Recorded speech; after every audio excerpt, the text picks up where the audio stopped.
હાલ ગુજરાતની અંદર ખેડૂતોની અંદર જે વિરોધ છે, ખેડૂતોની જે કિંમતી જમીનો ઉપર ખાનગી કંપનીઓ દ્વારા જે વીજપોલ નાખવામાં આવી રહ્યો છે તેને લઈને ગુજરાતભરના ખેડૂતોની અંદર રોષ છે. તો ક્યાંક હવે કોંગ્રેસ દ્વારા જે કિસાન અધિકાર પદયાત્રા લઈ કચ્છથી લઈ અને દ્વારકા સુધી પહોંચી રહ્યા છે, ત્યારે આવતીકાલે એમનું સમાપન થવા જઈ રહ્યું છે.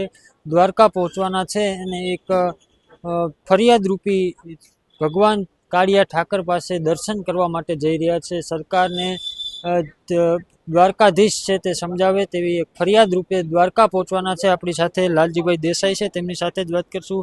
લાલજીભાઈ, પદયાત્રા કચ્છથી નીકળી, ત્યારબાદ બીજી પદયાત્રા કોણથી નીકળી છે, કાલે એ પદયાત્રા દ્વારકા પહોંચવાની છે, શું? અચ્છા, યાત્રા કાલે નથી પહોંચતી, હજુ યાત્રાને વાર લાગશે. કાલે તો દ્વારકા જિલ્લામાં પ્રવેશ કરશે. યાત્રા જે છે એ મોટાભાગે 14 તારીખની આસપાસ જે છે એ દ્વારકા પહોંચશે. ગામોગામથી જ્યારે આમંત્રણ મળે ને ક્યારેક થોડુંક મોડાવેલું. હજુ યાત્રા જે છે એ 6 દિવસ ઓછામાં ઓછી ચાલશે ત્યારે દ્વારકા પહોંચશે.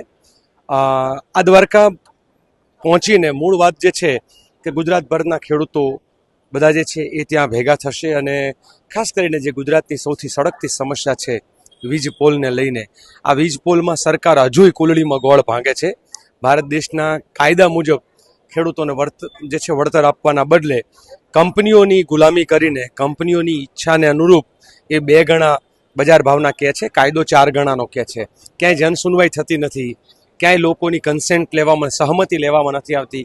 આ બધાની સામેની લડત ચાલુ છે. એટલું જ નહીં, એ સિવાયના જે 4 મુદ્દાઓ લગાતાર અમે કહીએ છીએ, એ દેવા માફીના હોય કે મફત વીજળીના હોય ખેડૂતોને, કે પછી MSPને કાયદો બનાવવાની વાત હોય, કે પછી જે છે એ આખું ખાતર બિયારણ દવા અને ડીઝલના જે સમસ્યાઓ છે એને લઈને પાક વીમાની વાત હોય. તો આખા બધા મુદ્દાઓની આ લડત છે. કોઈ એક મુદ્દો હલ કરી દે એટલે લોકો એમ માનતા હોય કે ખેડૂતો, અને જે છે ને પેલું બટકું ફેંકવાવાળી વાત, એ બટકા ફેંકવામાં સહમતિ નથી. અત્યારે અમે જે જોયું છે કે વીજ પોલમાં ગઈકાલે જ એક વિડીયો આવ્યો છે અને આ વિડીયોમાં બહુ સ્પષ્ટ દેખાય કે વરસાદ જરા ઝરમર હોય ત્યારે પલળે તો એનો કેવો કરંટ નીચે સુધી પહોંચે છે અને નીચે કેવું સળગે છે અને ઉપર જાણે દીવાબત્તી કરી હોય એવું થાય છે. એ થાંભલાની નજીક જો કોઈ પહોંચે, ખેતરમાં લીલો પાક હોય, ભેજ હોય, તો આ હાઈ ટેન્શન લાઇનમાં ખેડૂતના દીકરા દીકરીનો કે ખેતમજૂરનો જીવ જઈ શકે. આ બાબતની કોઈ પોલિસી હજુ સરકારે નથી. કોની જવાબદારી? એટલે સમગ્ર હજુ જે એવું લાગે છે કે આ લોકો એ કુલડીમાં ગોળ ભાંગવાનું જ્યાં સુધી ચાલુ રાખશે ને સરકારને એમ હોય કે અમે ક્યાંક બટકું રોટલો નાખીએ અને ખેડૂતો સમજી જાય, તો એ વાતમાં કોઈ દમ નથી. ચોક્કસ જગ્યાએ આંદોલનોમાં સરકાર પોતે પોતાના માણસોને મોકલીને આંદોલનને તોડવાના પ્રયત્નો પણ કર્યા છે, જે સૌની સામે છે. આ બધાની વચ્ચે અમે આ પાર્ટ 2 હતું, આ પાર્ટ 2 ચાલુ છે. હજુ દ્વારકા જઈને અમે લોકો જે છે એ બધા નિર્ણય કરશું. કદાચ ત્યાં જ પાર્ટ 3ની જાહેરાત થશે. જ્યાં સુધી સરકાર ઝૂકશે નહીં ત્યાં સુધી ખેડૂતો એને મૂકશે નહીં. લાલજીભાઈ, જે રીતે તમે વાત કરી, જે સોશિયલ મીડિયાની અંદર જે વિડીયો વાયરલ થયો છે ને લઈને અમે ગઈકાલે ખેડૂતો સાથે પણ વાતચીત કરી છે. સરકારે આ જે વીજ કરંટને લઈને કે કોઈ નુકસાન થાય તો ખેડૂતો ઉપર કોઈ આપવીતી આવે તેને લઈને કોઈ પોલિસી બનાવી નથી. પણ ખેડૂતો ક્યાંક આ વસ્તુથી ભયભીત છે, કારણ કે ચોમાસામાં જ નહીં પરંતુ 12 માસ એ તારની નીચે ખેડૂતોને કામ કરવું છે. એટલે જો આખી જે આ વાત જે છે ઉદ્યોગપતિઓને મદદ કરવા માટેથી સરકાર જે છે એ જે રીતના રિઝોલ્યુશન બહાર પાડે છે અને કલેક્ટરો એને જે છે એ બધા ઉદ્યોગપતિઓના જાણે એજન્ટ હોય એ રીતે કામ કરે છે. મંત્રીઓ પોતે પણ અવાજ નથી ઉઠાવતા. ધારાસભ્યોને ચૂંટીને મોકલ્યા છે. સવાલ એ થાય કે ગાંધીનગરમાં આપણે ધારાસભ્યોને ચૂંટીને મોકલ્યા છે કે પછી અદાણી અંબાણીના દલાલોને મોકલ્યા છે? આ સમજાતું જ નથી. એટલે આ બધા ઇસ્યુ છે. હજુ જે ખેતરમાંથી વીજ લાઈન નીકળવાની, કોરિડોર બનવાનો, જ્યાં થાંભલોય નથી આવતો, પરંતુ કોરિડોર જ્યારે બને છે તે તાર નીકળે છે. એ જમીનના ભાવ જે છે એ ક્યાંક અડધા તો ક્યાંક ત્રીજા ભાગના કે ક્યાંક ચોથા ભાગના થઈ જવાના. એ ખેડૂતની જે છે જમીનનું અવમૂલ્યન થશે એના માટે કોણ? એ ખેડૂતને ક્યાંક કરંટ કોઈ લાગે ને એના કારણે જે છે એને જાનહાનિ થાય તો એના માટે જવાબદાર કોણ? એટલે સરકાર કોઈ એક સર્વગ્રાહી પોલિસી, કાયદાને અનુરૂપ કામ કરવાના બદલે માત્ર ઉદ્યોગપતિઓને પૂછીને કામ કરે છે ને એની સામેની આ લડાઈ જારી છે. અને કહેતા ને કે પાંડવોએ જેમ 5 ગામ માગ્યા હતા એ કૌરવો નહોતા માન્યા અને પછી એમાંથી મહાભારત સર્જાયું હતું. હું એવું માનું છું કે આવનાર 2027 છે એ ગુજરાતની અંદર મહાભારતના યુદ્ધ સમાન છે. એ અસત્યની સામે સત્યની લડાઈ છે. એ અધર્મની સામે ધર્મની લડાઈ છે. એ લૂંટારાઓની સામે ખેડૂતો, મજૂરો, ખેતમજૂરો જે છે, પશુપાલકો છો, એની લડાઈ છે. એટલે જગતના તાતની લડાઈ જે છે, જગતના લૂંટારાઓ સામેની છે. અને ગાંધીનગરની ગાદીએ બેઠેલા હોય કે પછી કોઈ ઉદ્યોગપતિઓ પોતાની ઓફિસોમાં બેઠેલા હોય, એ દરેક લડવૈયાઓ જે છે, જે દરેક લૂંટારાઓ છે, એને લડવૈયાઓ સાથે મળીને જેમ મહાભારતમાં કૌરવોને હણાતા એમ આમની સત્તાને હણવાનું, માત્ર થાંભલાના મૂળિયા નહીં પણ સત્તાના મૂળિયા પણ ઉખેડી નાખવાનું કામ કરશે. લાલજીભાઈ, તમે જે મહાભારતની વાત કરી છે એમાં એક ચક્રવ્યૂહ હતું ને, એ અભિમન્યુ માટે રચવામાં આવ્યું હતું.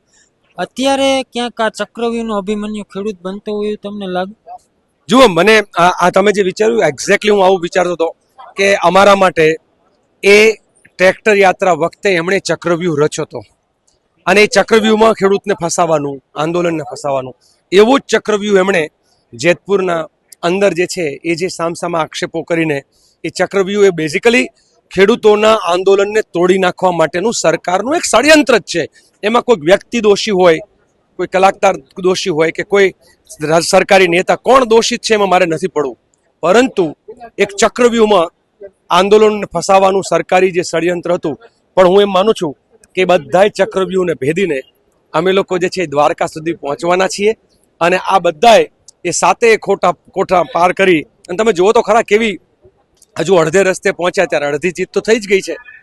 જે જંત્રીના ભાવની વાત કરતા હતા એ માર્કેટ ભાવ પર આવી ગયા છે. જે શોષણ કરીને ખેડૂતોને પૂછ્યા વગર હપ્તે હપ્તે પૈસા આપતા હતા, એડવાન્સમાં પૈસા આપવાની વાત. એટલે સરકાર ઝૂકી છે, ઘૂંટણીએ પડી છે. દ્વારકા પહોંચીએ ત્યારે દંડવત કરાવવાનો, સરકારને જે છે દંડવત લાંબી કરવાનો જે છે એ ભરપૂર પ્રયાસ રહેશે. અને તેમ છતાંય નહીં માને દ્વારકા જઈએ ત્યારે તો આખા ગુજરાતમાં ગામડાઓ ખૂંદી વળશું, સભાઓ ગજવશું અને કંઈક એવો કાર્યક્રમ જે છે એ આવનાર એકાદ મહિનામાં કરશું કે સરકારને ખબર પડી જશે કે હવે એના સત્તાના જે મૂળિયા જે છે, એના ગઢના કાંગરા જે છે એ ખરી ગયા છે. એક અંતિમ પ્રશ્ન મારો એ છે કે કચ્છથી લઈને દ્વારકા સુધીમાં અનેક ગામડાઓની અંદર આ યાત્રા, પદયાત્રા પ્રવેશી છે. ખેડૂતો મોટી સંખ્યાની અંદર અમદાવાદ ભેગા થયા હતા. ખેડૂતોનો વિશ્વાસ ક્યાંક તૂટ્યો છે એમાં. પરંતુ આ કોંગ્રેસના નેતા પાલભાઈ આંબલિયા દ્વારા કીધું હતું કે આ રેલી, ટ્રેક્ટર રેલી છે, કોંગ્રેસ સંઘર્ષ સમિતિ દ્વારા કરવામાં આવી હતી. પણ ખેડૂતોનો વિશ્વાસ ત્યાં તૂટ્યો છે, કારણ કે જે વાત ગાંધીનગર લઈ જવાની હતી પૂગી નથી. ખેડૂતોનો વિશ્વાસ ઉડી ગયો હતો એવું લાગતું હતું ત્યારથી. તો આ પદયાત્રામાં કેવું સપોર્ટ મળ્યો અને એમાં તમારું, કારણ કે કોંગ્રેસ ઉપર આક્ષેપ છે. જો એમાં એવું છે કે 2 દિવસ જે છે સોશિયલ મીડિયાના માધ્યમથી અને ટીવી ચેનલના માધ્યમથી સરકાર પોતે અને ખાસ કરીને જે આખી જે એક સોશિયલ મીડિયાના જે આખી એક વોર એલાકો જે હોય એ અલગ અલગ પાર્ટીઓ દ્વારા એ ચલાવવાનો પ્રયત્ન કર્યો. પાલભાઈને કે મને લાલજીને આ જે છે બદનામ કરવાનો પણ પ્રયાસ કર્યો, પણ ચાલ્યું નહીં એ લોકોનું. અને જે આવા આરોપો કરી અને જે લોકોએ આંદોલનને તોડવાનું કર્યું તે બધા બેનકાબ થઈ ગયા છે. બીજી બાજુ પદયાત્રામાં હજારો લોકો, રોજ રાત્રે અમે હજારો લોકોની સભાઓ કરીએ છીએ, ગામો ગામ લોકો. અને પહેલા જ દિવસથી કહ્યું હતું કે ભાઈ કિસાન કોંગ્રેસ અને કિસાન સંઘર્ષ સમિતિ આ આંદોલન કરી રહી છે. આમાં બેગાની શાદી મેં અબ્દુલ્લા દીવાના જેવું કોઈક આવીને આંદોલન તોડ્યું, પીઠમાં ખંજર કોણે માર્યું, મગમાં ધોકો કોણે માર્યો, જગ જાહેર છે. હું એમાં બી નથી પડવા માંગતો. આમાં એવું છે કે અમારું કામ જે છે એ અમૃત બનીને ઝેરને ઉતારવાનું છે અને કોઈકનું કામ વીંછીની જેમ ડંખ મારવાનું છે. એ એનો ધર્મ નિભાવે છે, અમે અમારો ધર્મ નિભાવીએ છીએ. અમે નક્કી કર્યું હતું ખેડૂતોના મુદ્દે ઝૂકશું નહીં, સરકારને મૂકશું નહીં. અમે આ લડાઈ લડીએ છીએ. એ તૂટેલા ફૂટેલા ક્યાં ખોવાઈ ગયા ત્યારે ખબર બી નથી. અને પાલભાઈ હોય, લાલજીભાઈ હોય, જિજ્ઞેશભાઈ હોય, જયેશભાઈ હોય, મહેશભાઈ હોય, કોંગ્રેસના અનેક બીજા નેતાઓ છે, આજે એ મેદાને છે. અને એમ કહેતા ને કે કોંગ્રેસના નામે ન આવે, તો અમે નક્કી કર્યું કે હવે કોંગ્રેસના નામે જ અમે યાત્રા કરશું. અને આજે હજારો લોકો 90% ભાજપને વોટ આપનાર ગામ પણ આજે 100% જે છે એ કોંગ્રેસનું ધામ ધડાકાથી સ્વાગત કરે છે. ગામો ગામ જે છે એ બહેનો અને ભાઈઓ આવે છે. અને અત્યારે એ સ્પષ્ટ થઈ ગયું છે કે ખેડૂતો માટે લડે છે કોણ અને ખેડૂતોને નડે છે કોણ. રજીભાઈ, રજવાણીથી એ યાત્રા શરૂ થઈ. રજવાણીના ઢોલ મને સાંભળે, આ એક ભજન બહુ મસ્ત છે. તો સરકાર આ વ્રજવાણીથી નીકળેલી પદયાત્રાની જે માંગ છે તે કદાચ ભગવાન ફરિયાદ રૂપી સ્વીકારશે. સરકાર આ વ્રજવાણીની નીકળેથી પદયાત્રા સાંભળશે. આમાં એવું છે કે ખુદા ભગવાનના ત્યાં છે, દેર થાય પણ અંધેર તો નહીં. આ લોકો આજ નહીં તો કાલ, એમને ઝૂકવા સિવાય કોઈ રસ્તો જ નથી. આ ભારતીય જનતા પાર્ટીના લોકોને સત્તા જોઈએ છે, સત્તા જનતા જ આપી શકે. એટલે ખેડૂતો એ ભલભલી સરકારોના મૂળિયા ઉખેડે છે. આમના મૂળિયા ઉખડી જશે જો નહીં માને જલ્દી તો, અને એમને જો કબુદ્ધિ જે સૂજી છે એમાંથી જો જલ્દી સદબુદ્ધિ નહીં સૂજે તો એ લોકો પૂરા થઈ જશે. એટલે મને વિશ્વાસ છે કે સરકારને ઝૂકવા સિવાય કોઈ રસ્તો જ નથી. એક તમે જે રીતે આગળ વાત કરી, તમારી લડત બાદ સરકારે પરિપત્ર જાહેર કર્યો. બીજી બાજુ જેતપુરમાં ખેડૂતો બિન રાજકીય રીતે પણ લડી રહ્યા છે. આગળના દિવસોમાં સરકાર પૂરેપૂરો ખેડૂત હિતમાં નિર્ણય લેશે તો આ તાજ કોને પહેરાવશો, ખેડૂતોને કે કોંગ્રેસ? મને લાગે છે ને આ બધી ક્રેડિટ લેવાવાળી વાતોમાંથી લોકોએ બહાર આવી જવું જોઈએ. વિપક્ષનો ધર્મ છે લોકો માટે લડવાનો. એ જેતપુરમાં લડનાર લોકોને પણ હું સેલ્યુટ કરું છું. એ કોંઢમાં હોય, લોડાઈમાં હોય, જે છે એ અલગ અલગ જગ્યાએ તમે જુઓ ને, કયા આખા કચ્છના ગામડાઓમાં, મોરબીના ગામડાઓમાં, ટંકારાનું, જબલપુર, કયા ગામ નથી લડતા? અનેક ગામો લડે છે. એ દરેક ગામો આજે સાણંદ બાજુ લોકો લડાઈ રહ્યા છે. દક્ષિણ ગુજરાતમાં ખેડૂતોની એકતાની જીત હોય, ખેડૂતોના મુદ્દાની જીત છે. આમાં એવું હોય, સત્ય અને અસત્યની અંદર જ્યારે તારે અસત્ય કયા બજાજુ છે ને સત્ય કે, હું માનું છું કે ખેડૂતોની જે સાચી માંગણી છે એ સત્યનો વિજય થશે. પક્ષ તરીકે તો અમે અમારો ધર્મ નિભાવીએ છીએ. ક્રેડિટ લેવાની વાતો તો જેને કાયમી ટેવ છે એને મુબારક. Thank you. ચોક્કસથી આ હતા લાલજીભાઈ દેસાઈ કે તેમણે જે જણાવ્યું છે કે જ્યાં સુધી ખેડૂતોની લડાઈ ચાલુ હશે, જ્યાં સુધી સરકાર ઝૂકશે નહીં ત્યાં સુધી છે તે મૂકશે નહીં, અને કોંગ્રેસ પક્ષ છે તે ખેડૂતો સાથે કાયમી ઊભો રહેશે તેવું લાલજીભાઈ દ્વારા સ્પષ્ટપણે જણાવવામાં આવ્યું છે. કેમેરા પર્સન પ્રદીપ પાઠક સાથે રાજેશ જોશી, BS9 ન્યૂઝ, રાજકોટ.